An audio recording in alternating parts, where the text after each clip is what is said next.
अरे अभी तो मैं बस 13 साल का ही था जब मेरी मौत हो गई। मैं उस शक्तिशाली परिवार का अंतिम वंशज था जिसने सदियों तक मिस्र पर राज किया।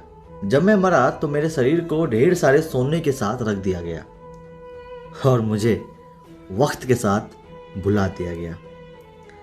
लगभग 3300 वर्ष बाद 1922 में मेरे मकबरे को खोज निकाला गया। उस टाइम की जनरेशन ये आइडिया लगा रही थी कि मेरे साथ क्या हुआ होगा। कुछ लोग तो ये तक कह रहे थे कि शायद मेरी हत्या कर दी गई थी। अब 80 साल से ज्यादा समय बीत चुका है जब मेरे शरीर को मकबरे से निकाला गया। उस समय तेज रेतीली हवाएं चल रही थी जब मुझे वहां से निकाला जा रहा था। उस जगह को वैली ऑफ किंग भी कहा जाता है। ये वो जगह थी जहां पर कई राजाओं को दफनाया गया था। शायद इसीलिए इस जगह को वैली ऑफ किंग कहा जाता है। 5 जनवरी 2005 शाम के लगभग 6 बजे होंगे। दिन भर आसमान में काले बादल छाए रहे और शाम दुनिया का सबसे प्रसिद्ध सबसे कंट्रोवर्शियल मम्मी यानी मेरे शरीर का सिटी स्कैन किया जा रहा था। वैसे मेरे सर का अधिकांश हिस्सा सोने से जड़ा हुआ था। ये सभी लोग मेरे बारे में बहुत से राज जानना चाहते थे। शायद इसीलिए मेरे शरीर को इतने ध्यान से जांचा जा रहा था। सिटी स्कैनर में डालने से पहले यानी दोपहर में पूरी दोपहर दुनिया भर से न जाने कितने टूरिस्ट आए सिर्फ और सिर्फ मेरी बॉडी और मकबरे को देखने के लिए। लोग बहुत ही आश्चर्यजनक तरीके से मेरी कब्र के दीवारों को देख रहे थे और मेरे चेहरे को देखे जा रहे थे। लोगों को सबसे ज्यादा चौंका देने वाली चीज मेरे ताबूत का वो हिस्सा लगा जहां पे मेरी ही तस्वीर बनी हुई थी। लोग काफी अचंभित भी थे और डरे हुए भी थे कि अब आगे क्या होने वाला है। डरे हुए क्यों थे? एक्चुअली मेरे मकबरे को लेके एक डरावनी बात प्रसिद्ध थी। वो ये कि मेरे पूर्वजों का अभिशाप था कि जो मेरी कब्र को परेशान करेगा उनकी मौत हो जाएगी। हाँ, उनकी मौत हो जाएगी। लॉर्ड कार्नावन ये वही इंसान था जिसने मुझे ढूंढा था। उसकी भी मौत हो गई। पता है कैसे? मच्छर के काट लेने से।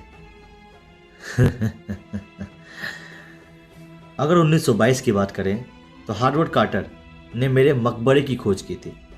वैसे तो वैली ऑफ किंग के सभी मकबरों को लूट लिया गया था सिवाय मेरे मकबरे के। इसलिए मेरे मकबरे में बहुत सारे सोने, जवाहरात और न जाने क्या क्या चीज़ें मौजूद थी। मेरे मकबरे में शाही साजो सामान से लेके सभी तरह की चीज़ें थी जो रोज़मर्रा के काम में आती थी, जैसे शतरंज, रेजर, कपड़े, भोजन, शराब आदि आदि आदि। कार्टर को मेरे मकबरे से इतना सारा सामान मिला कि उसे लिस्ट बनाने में महीनों लग गए। मेरे मकबरे में 3 ताबूत थे। जब कार्टर ने पहला ताबूत खोला तो उसे कफन मिला जिसमें बेत, जैतून के पत्ते, कमल के फूल की पत्तियां, मक्के का फूल और अजवाइन की मालाओं से सजाया गया था। खैर, इससे यह पता चलता है कि मेरे को मार्च या अप्रैल के महीने में दफनाया गया होगा। जब कार्टर ने मेरे बॉडी को ताबूत से बाहर निकालना चाहा तो उसे बड़ी दिक्कत हुई क्योंकि सोने से जड़े होने के कारण मेरी बॉडी उस ताबूत से चिपक चुकी थी।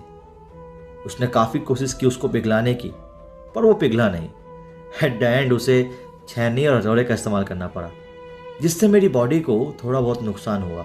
जाही हवास, जो मिस्र की सुप्रीम काउंसिल ऑफ एंटिक्विज के अध्यक्ष थे, उन्होंने कार्टर के ऊपर इल्जाम लगाया कि उसने मेरी बॉडी को बहुत ज़्यादा नुकसान पहुंचाया है।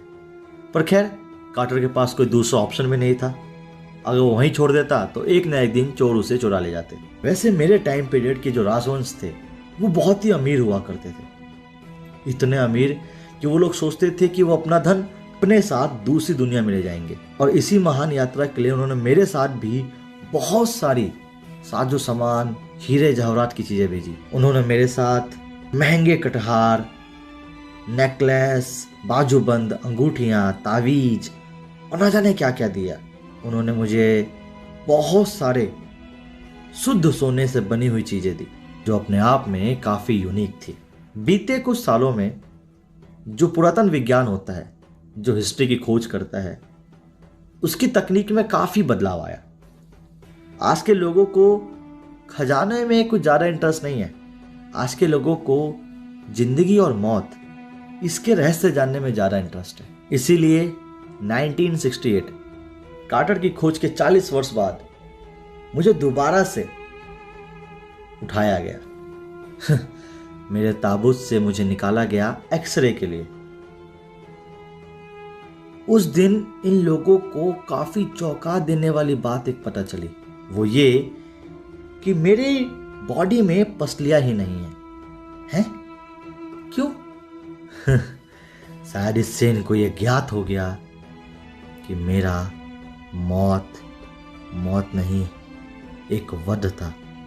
जी हाँ, शायद किसी ने मेरी हत्या की थी। मेरे मरने के बाद मेरी परिवार का राजवंश समाप्त हो गया, तो मेरा दफनाया जाना अपने आप में एक इतिहास की बहुत बड़ी घटना थी। आमनहोटेप III मेरे पापा या मेरे दादा थे। वो एक बहुत ही शक्तिशाली राजा थे। उन्होंने लगभग 40 सालों तक मिस्र पर राज किया। उसके बाद उनके बेटे आमनहोटेप IV राजा बने। इन्होंने भी काफी सालों तक राज किया, पर इन्होंने अपने राज टाइम पे एक बड़ी ही अजीब प्रचलन स्टार्ट किया। वो ये कि सभी लोगों को सूर्य देव की पूजा करनी है, जो नहीं करेगा उसे सजा मिलेगी। इसके बाद उन्होंने अपना नाम भी चेंज कर लिया और अपना नाम रख दिया अखेनटन, जिसका अर्थ होता है सूर्य का नौकर। अखेनटन ने आमन की सारी मूर्तियां और सारे मंदिर तोड़ दिए और सिर्फ सूर्य देव की पूजा करने को कहा। उनकी मृत्यु के बाद मैं आया।